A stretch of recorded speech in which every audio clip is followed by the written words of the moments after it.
पत्रकार बंधु और बीजेपी के प्रवक्ताओं के विरुद्ध काफ़ी सारे ऑफेंसिव ट्वीट किए जा रहे थे, जिसमें उनके परिवारजनों के प्रति भी आपत्तिजनक और अभद्र टिप्पणियां की जा रही थी।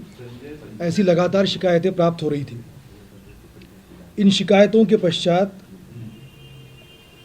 उसकी जांच की गई और अभियोग पंजीकृत किए गए।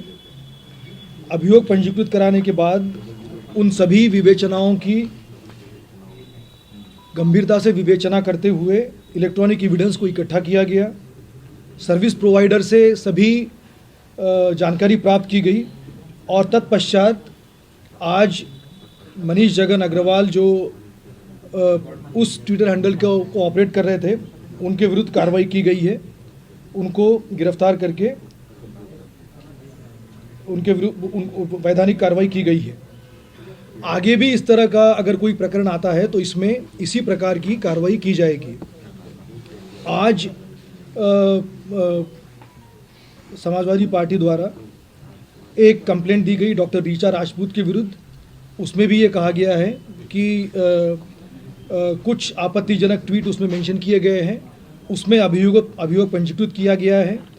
उसमें भी इसी प्रकार से प्रॉपर तफ्तीश की जाएगी, विवेचना करके वैधानिक कार्रवाई की जाएगी।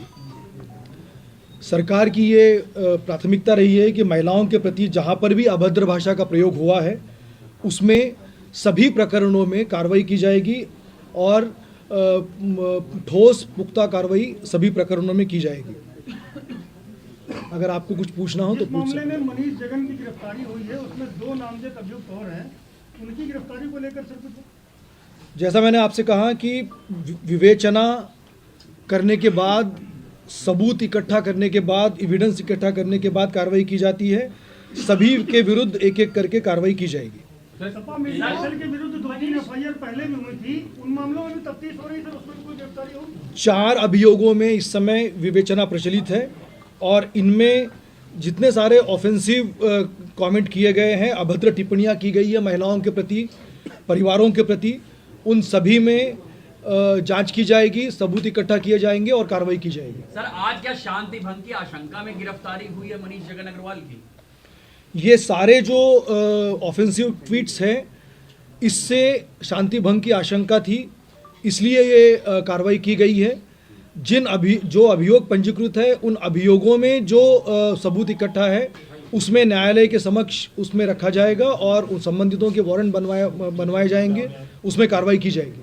पुलिस मुख्यालय में जो आज प्रदर्शन हुआ है, उसे लेकर भी सब पुलिस को एफआईआर करेगी?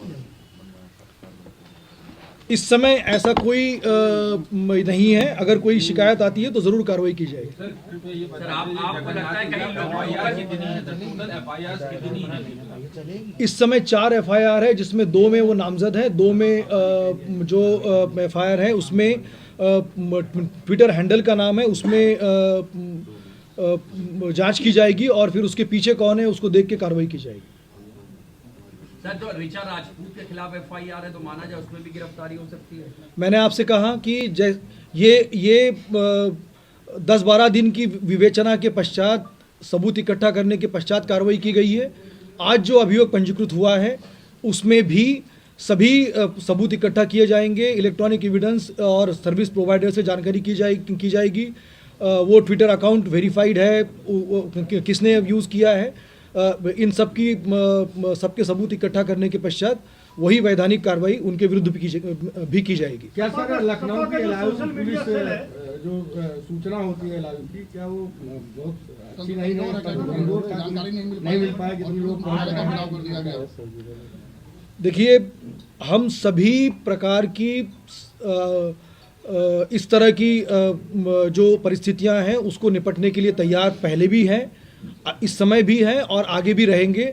इसमें कहीं इस तरह की बात नहीं है कि कोई सूचना नहीं थी। हम पूरी तरह से तैयार हैं। समाजवादी पुलिस को पहले सूचना थी और वहां पर इतनी भारी संख्या में लोग जा रहे हैं?